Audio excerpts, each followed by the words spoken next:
શ્રી વલ્લભાધીશ કી જય. गिरिराज धरण की श्याम सुंदर श्री यमुने महारानी की श्री गुसाई जी परम दयाड़ की श्री गोकुल नाथ की जय. दाव दयाड़ की श्री नवनीत प्रिया लाल की अपने माथे બિરાજતા સેવ્ય સ્વરૂપ કી બધાય વૈષ્ણવને જાજા કરી જય શ્રી.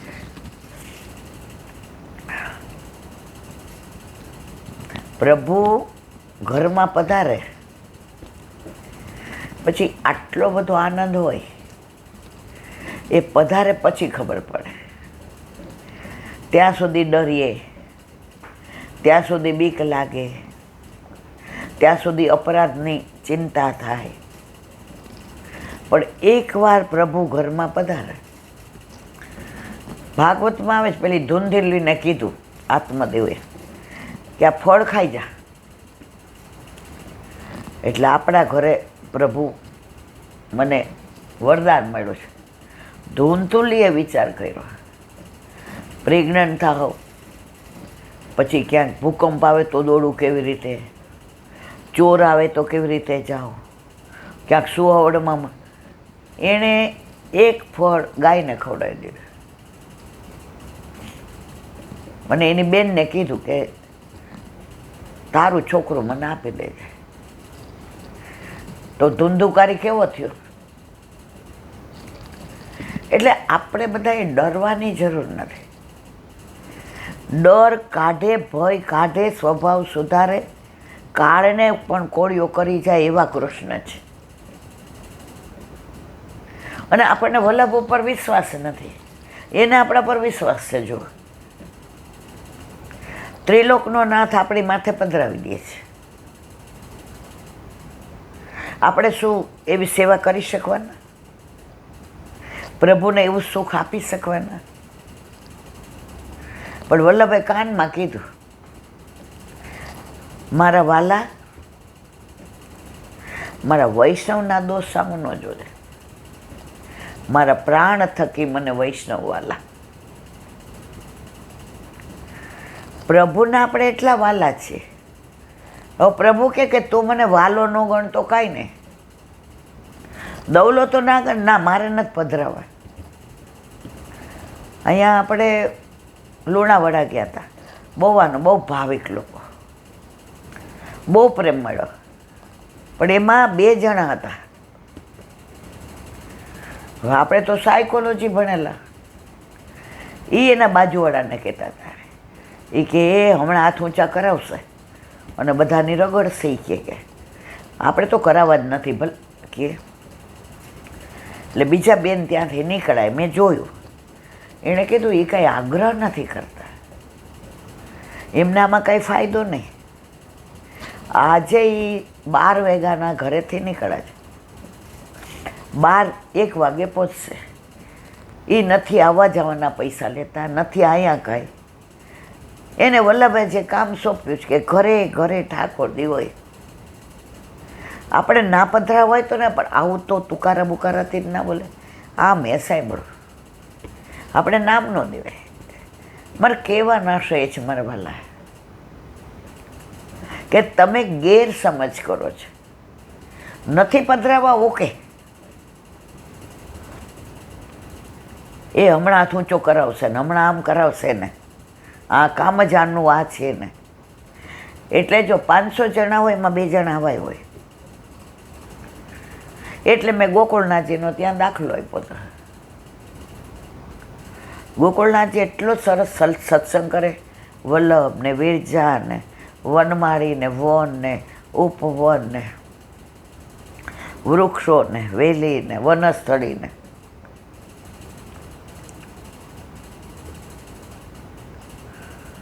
હવે આટલો બધો સત્સંગ કરતા હતા. કોણ? ગોકુળનાથજી.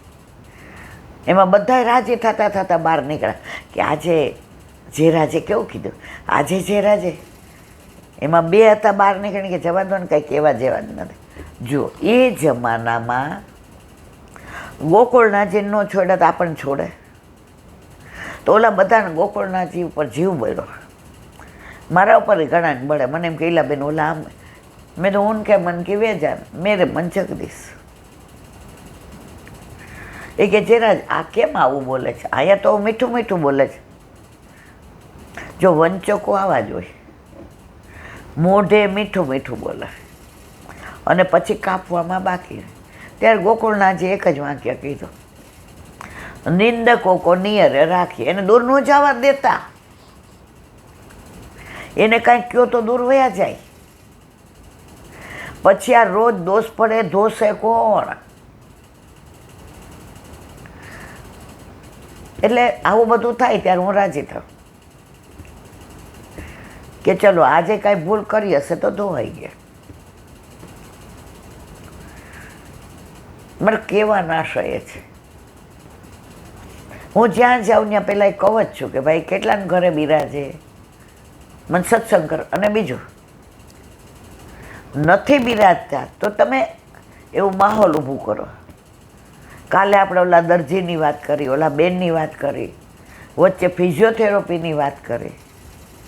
આ બધા સાચા બની ગયેલા પ્રસંગ. પણ 84 લક્ષોનીમાં ફરવું હોય તો કંઈ આગ્રહ ન કરાય મારે.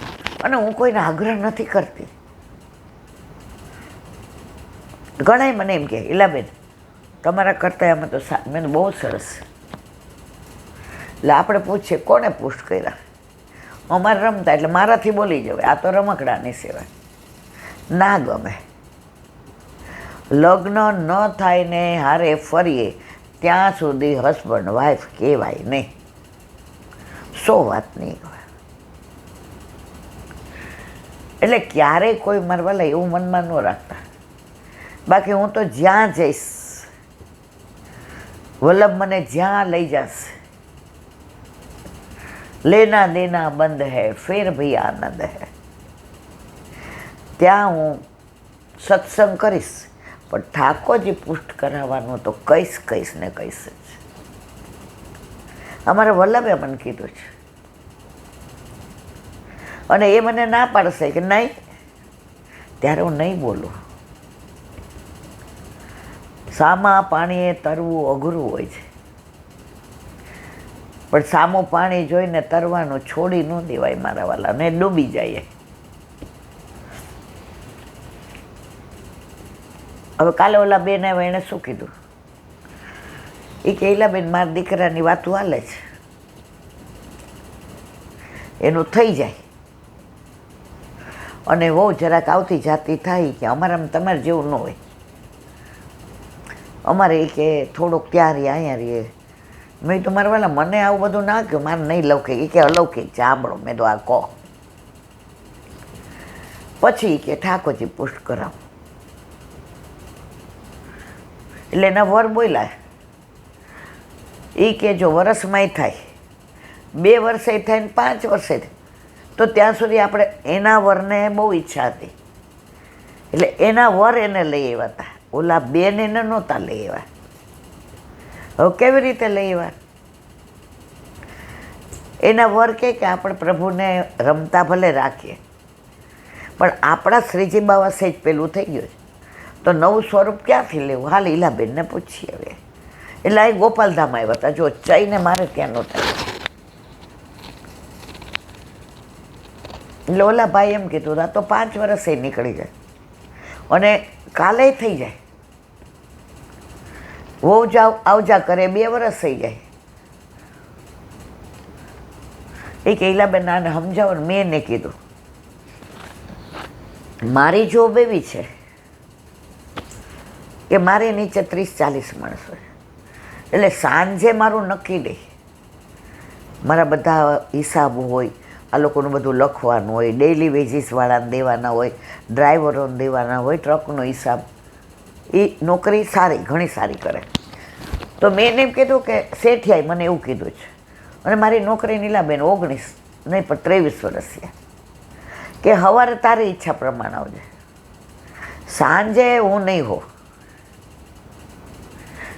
એના સહેજ જાણવાના કે સાંજે મારે પ્રતિક્રમણને સામયિકને મારે બધું એમ કે ઓલું શું પચકાર લેવાના હોય ને, એટલે સવારે હું વહેલો આવીશ અને મારી ગેરહાજરીમાં સાંજે તારે. એટલે કે અમારે 19-20 વર્ષથી આ બધું ચાલે અને મારા ઉપર એવો વિશ્વાસ, એલા બેન એના ઘરે ફ્રીજ આવે ને મારા ઘરે આવે જ. મારે કે ગેસનો ચૂલો લીધે 2-2.5 વર્ષ થયા હતા, હજી સારો હતો. એના શાળાએ કાંઈક નવો લીધો, મારા ઘરે મોકલાવ્યો. એટલે મારે સવારે ઓફિસની ચિંતા નહીં. એટલે સવારે મેં આને એમ કીધું કે તને આને સહેજ ઉઠવામાં મોડું થાય. એ બગડા ઓલા બેન, હું 10 વાગે ઉઠું છું, હું સૂર્યોગી છે. એ કે સાંભળ, હું એમ કહું છું કે આને પિત્ત પ્રકૃતિ છે, એટલે આને ઉઠવામાં થોડું મોડું થાય. અને હું તો 5 વાગે ઉઠી જાઉં, બગીચાને પાણી પાઉં, બધા પાંદડા વીણી લઉં, નાહી ધોઈને માટલાય ભરી લઉં, વાસી કચરોય કાઢી નાખું અને ચા બનાવું. ત્યારે એ કે નાય નહીં નીચે આવે. મેં તો ઘણા ને એવું, એમાં હું એક ચા આપણા વરપાય, કાંઈ ખોટો નથી.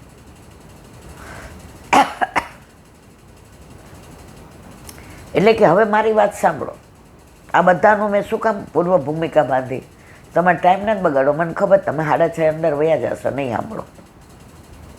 એટલે મેં એમ કીધું કે સવારે હું બધી તૈયારી કરીશ, મંગળાની દૂધ ઉકાળીશ, બુહારી મંદિર વસ્ત્ર પીછવાઈ બદલાવીશ, જારીજીનું મથણી બથણી બધું શ્રીંગારને બધું બધી તૈયારી કરીશ. હું જગાડીશ, પછી આપણે ચા નાસ્તો કરી લઈએ. એટલે હું શ્રીંગાર કરું ને તો રસોઈ બનાવજે. મારે એ કે ડાયાબિટીસનો પ્રોબ્લેમ છે, એટલે હું ઘરેથી ડબ્બું, કારણ કે બહારના ચોખા ને આમ તેને ખાઈએ. એટલે આને મેં કીધું જો રસોઈ તું સરસ બનાવ. ઠાકોરજીને થાળ ધરાવી અને મને તું 11 વાગે ટિફિન ભરી દે. 12 વાગે તોય મારે ચિંતા નથી. હવે તોય આને વાંધો છે. હવે આમાં મારી દશા બુરી. હા કહું તો હાથ કપાય, ના કહું તો ના કપાય. લાબેન કે કાલે હવે લગ્ન હોય, પાછા ઈલાબેન એમ કે લગ્ન હોય તો કોઈને ત્યાં નહીં પધરાવાના. મેં તું મારા બાપા તમે તો બધા મારો જ વાંક, પણ મને ગમે મારો વાંક કાઢે. મેં કીધું સાંભળો, લગ્ન હોય ને ત્યાં તમને જ મન નહીં થાય બહાર પધરાવાના, તમને જ નવા વસ્ત્રો લાવવાના, એના દાગીના ને એની સામગ્રીને નવી પીછવાયો ને તમને જ ગમશે. તમને એમ થશે કે મારા પ્રભુ સૌથી વધુ રાજી છે. હવે મેં તું કાલ સવાર તમારા દીકરાને થયું તો વો બ્રહ્મ સંબંધી નથી અને આવે ને ઠાકોરજીનું બધું જોવે ને બ્રહ્મ સંબંધ લે, પછી તમને ટેલ કરાવશે કે નહીં? એ કે હા. મેં કીધું જો આવતી વહુને ઠાકોરજી ઘરમાં હશે ને તો એ ટેવાઈ જશે. હવે તમે એમ કહો આવતી જાતી થાય ને પછી પેલું છોકરું, આમાં મેળ પડે નહીં. મને કે આપને કહો તો પહેલાં દૂધ મિશ્રીના. મેં એ તમારા બેનો વિષય છે. એટલે ઓલા ભાઈએ કીધું કે ઈલાબેન બે અમે મારો દીકરો અમારા 2 કરતાં વધુ ભાવવાળો છે. વધુ આગ્રહ નૈનેશ એટલે નામ ન દેવાય, એણે કર્યો. પપ્પા તમે ઈલા આંટી પાસે જાઓ, અને એ સાંભળે છે. હવે અમે રોજ રોટલી દાળ ભાત શાક હોય, સંભાર હોય, આપણે કાંઠિયાવાડી એટલે અઠવાડિયે એકાદી વાર ખીર હોય ને ફ્રૂટ સલાડ હોય ને કોક વાર કે આ 200 મહિનો હોય તો લાપસી કરે, અમાસ હોય તો ગોળના લાડવાય, અને રસોઈ બિચારા વખાણ કરતા હતા કે આ માની જાય અને ઠાકોરજી પુષ્ટ કરાવે. તો સકડી ધરવામાં વાંધો શું? પછી ઓલા બેન બિચારા બોલ્યા કે મને જરાય વાંધો નથી, પણ પછી કે મારથી અપરસ. મેં તો કઈ અપરસ? આપકે રસ મેં જો રહે મસ્ત વો હે અપરસ. એ કે અમારે ત્યાં એક બેન રહે છે, એણે કીધું કે મેં કીધું જો 70 ડૉક્ટરને ભેગા કરો ને તમારો કેસ બગડી જાય. તમે ગુરુદેવ પાસે પુષ્ટ કરાવી આવો, તમને જરાય અઘરું પડે તો મને કહેજો, હું વ્યવસ્થા કરીશ. ગયા ત્યારે 19-20 હતા. આજ સવારે ફોન આવ્યો. એ કે ઝાંપીજી મારો દીકરો લઈ જાય. મેં તો ભલે લઈ જાય. મને કે મારે ગંગા દશેરા કરાવવા છે. યમુનાજીની કૃપા થઈ ગઈ. એટલે એના વરે ફોનમાં કે ઈલાંટી સખડી નહીં હા થઈ ગયો, હવે આ રાજી છે. પ્રભુને જેના ઘરે પધારવું હોય ને એ લીલા કરે કરે ને કરે છે. હવે એ બેને કીધું કે છોકરાને થઈ જાય પછી આમ તેમ. એના ઉપરથી મને મહાભારતનો એક દાખલો યાદ આવ્યો. નાની વાત. રોજ સંધ્યા ટાઈમે યુધિષ્ઠિરજી જેટલા બ્રાહ્મણો આવે એટલા દાન આપે, અને રાત પડવા આવે એટલે અંદર જાય. ભીમ હોય, અર્જુન હોય, સહદેવ, એ બધા આવતા જતા રહે. જોઈતું કરતું હોય તો આપે. પણ યુધિષ્ઠિર તો હોય અને ભીમે હોય. બધાને ખબર, બ્રાહ્મણોને ગામ ગામને દેશ દેશથી આવે કે અહીંથી ક્યારેય ખાલી હાથે પાછા જાશું નહીં. આ પાંડવો છે, આ કૌરવો નથી. કૌરવો તો એક 5 ગામ નો આપ્યા, અને આ તો આપણા માટે પ્રાણ આપી દે. આ પાંડવો આવા છે. હવે એક બ્રાહ્મણને એકવાર મોડું થઈ ગયું. હવે બધું અંદર મૂકી દીધું. તો યુધિષ્ઠિરજીએ કહ્યું હવે કાલે આવજો, આજે નહીં. ભીમ તો ઉઠીને નાચવા માંડ્યો ને ગાવા માંડ્યો ને ઢોલ ને ધમાકા ને સહેનાઈ ને કૂદે ને ઓલા બ્રાહ્મણને વાલ કરે ને એ કે વાહ વાહ વાહ વાહ. ઓલો બ્રાહ્મણ કે મેં શું કર્યું તો આ આટલો બધો રાજી થાય છે? યુધિષ્ઠિર કે હું કરસ? એ કે ભાઈ આજે તો તમે ભારે કહી દો. એ કે તમે કાળને જીતી લીધો. શું વાત કરસ ભીમ તું? તમે કાળને જીતી લીધો. કાળના કાળ પ્રભુ, એના સિવાય કોઈ ન જીતે. માણસે એક પળની નથી ખબર, અને તમને ખબર છે કે કાલ સુધી તમે જીવવાના છો. એટલે તમે બ્રાહ્મણને કાલે બોલાવ્યો. કાળને જીતી લીધો ને ભાઈ તમે. યુધિષ્ઠિર તો આમ છક્ક થઈ ગયા. ભીમ, તારી વાત 500% સાચી. જેટલા ભૂતલ પર જન્મ લઈને આવ્યા છે એટલાને ખબર નથી એક પળ પછી હશું કે નહીં. અને મેં તો કાલ માટે કહી દીધું. એટલે મને ખબર છે હું કાલ સુધી જીવવાનો જ. ઓલા બ્રાહ્મણને કે ભાઈ ઉભોર ઉભોર ઉભોર. બધા કરતા હવાયું દીધું કે ભીમે મને સમયનું ભાન કરાવ્યું કે એક પળ મને આ શ્વાસ અંદર ગયો ને એ પાછો આવશે કે નહીં ખબર નથી. અને આપણે બધા એવી જ રીતે જીવીએ છીએ. આ પછી કરશું. જો તમને દાખલો આપો, લોટરી લાગી હોય ને લોટરી, તો આપણે એમ કહીએ છીએ મહિના પછી જાશું. જમતા હોય કોળિયો અડધુરો મૂકી દઈએ. 3 તાવ આવ્યો હોય તો 2-3 મેટાસીન લઈ લઈએ. કેમ? લોટરી લાગી છે. એ તો આજે નહીં જાય તો કોઈને દેવાના નથી. નંબર આપણો છે, ટિકિટે આપણી પાસે છે, ઝેરોક્સ કરાવીને રાખી દીધી છે. છતાંય 18 કામ અધૂરા મૂકી અને લોટરીના પૈસા લેવા જાય છે. પણ ઠાકોરજી પુષ્ટ કરાવવાનું કહીએ, અને ઘણા તો 20 વર્ષની દીકરી તૈયાર થઈ જાય. નવા પરણેલા હોય 2 જણા આવે. ઇલાંટી બધું ક્યાં મળશે? આજે ઓલી દુબઈવાળી છોકરીનો ફોન આવ્યો હતો, બરાબર. એ કે હું પહેલી વાર એમ કે ઠાકોરજી પધરાવ્યા ને હજી 4 મહિના થયા, હું પંચમ પારણ પહેલી વાર આવું, શું કરવાનું ચારજી ભરવામાં, ઈલા આંટી ખોરા કપડાં કેવી રીતના, ને એણે મને 50 પ્રશ્ન પૂછ્યા. એનામાં જે આતુરતા હતી ને કે હું વૈષ્ણવ બની છું, મારા ઘરે પ્રભુ બિરાજે છે. એ 4 દિવસ એનું વર્ષ સેવા હાવ નાની છે, નામ દઉં તો હમણાં બધા ઓળખે પણ દેવાય નહીં. અને 60 વર્ષના કહીએ એટલે કે તમને વાતો આવડે, તમે પરવારી ગયા છે. મારા વાલા, આપણે પરવાર્યા ન હોય ને તો બધી ચિંતા એ કરે છે. આપણા પ્રભુ પધાર્યા ત્યારે 2 છોકરા ભણતા હતા સ્કૂલમાં, હું જોબ કરતી હતી, ટાઈમમાં થતી હતી. જોબનો સમય 7:30નો હતો સવારનો. આ બધી વ્યવસ્થા કોણે કરી? ગુરુદેવ એક વાક્ય કહ્યું, ઈલાબેન ઘરમાં કેટલા? મેં તો મારા વાલા 4, હવે 5. પણ 4 + 1 5 ને, 1 + 4 5.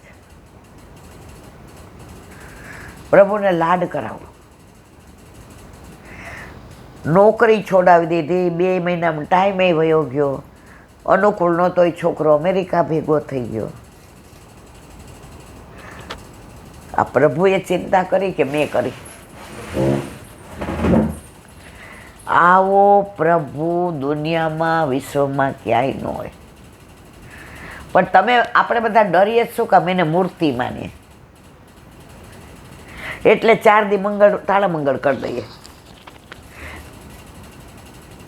અમારે ઘણા વૈષ્ણવ એવા છે, 2-3 દી જાય એટલે ડબરા ભોગ મૂકી દે. પ્રભુ સાક્ષાત છે, એ નામ પૂરીને ના જવાય. તમે આને મૂર્તિ માનો છો, ઠાકોરજી કે હવે આપણે મૂર્તિ, હવે બધું તારું તું કર લે.